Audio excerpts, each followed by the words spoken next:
Well, and what you said too is think about this at the outset of creation, God created Adam and Eve, right? He created them to be image bearers. And the first institution that God created wasn't government, it wasn't the state, it was family.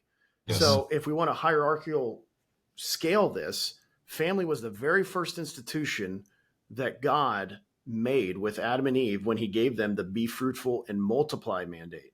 Now, to Mhm. go on the verse that Garrett was talking about as well, Paul alludes to this also in Ephesians, saying that this is the first commandment with a promise, because the latter portion of that, obey your parents in the Lord, for this is right, so that it may go well with you.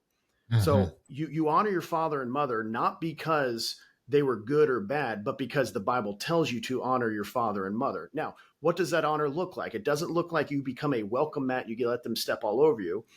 There's a lot of young men that have asked me, at what point in time do I stop honoring my mother and father? I said, you never stop honoring your father and mother. But what you do is, now that you have stepped into adulthood, now that you're a husband, now that you're a father, you have to take ownership for yourself.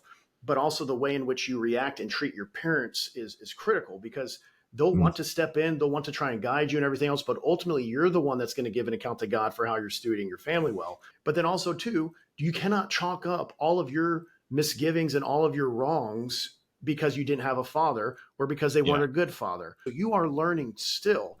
If you had a poor father figure in your life, or even worse yet, you had no father figure in your life. So the principle that I would derive if you grew up and you didn't have a father in your household is that you observe, my father was never present. So the reciprocal of that is, then you as a father must be present.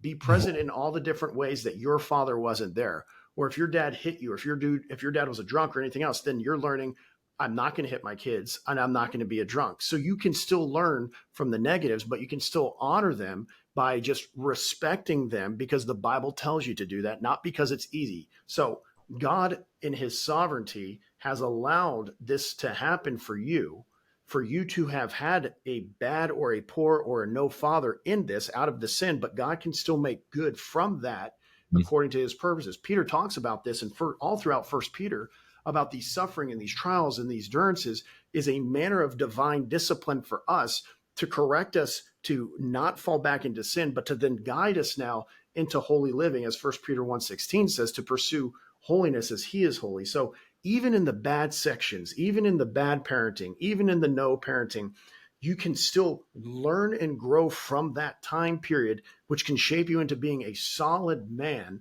because you know what you don't want to be like, or you do know what you don't want to incorporate or anything else. And the thing is, though, is being humble enough to admit, like, yeah, I didn't have this. I wasn't able to do all this. Yeah, I don't have it all figured out. And then that's when it's key as other Christian men to be able to, as Titus 1 has showed us, train the other young men and to help out. Is Mhm. Titus 2, excuse me. So that way you may not find a actual physical, like, blood connectivity father, but what needs to happen is men like you at your church, and I know you guys got a lot of them, those men need to be ready, willing, and able to step up. If they notice these young guys in the church, be like, hey, I don't know if this guy's got a father figure, but I'm going to take this guy out to lunch. Or, hey, this guy, this kid is a single mom. Let me take you out to hunt. Because that's instilled in us as men.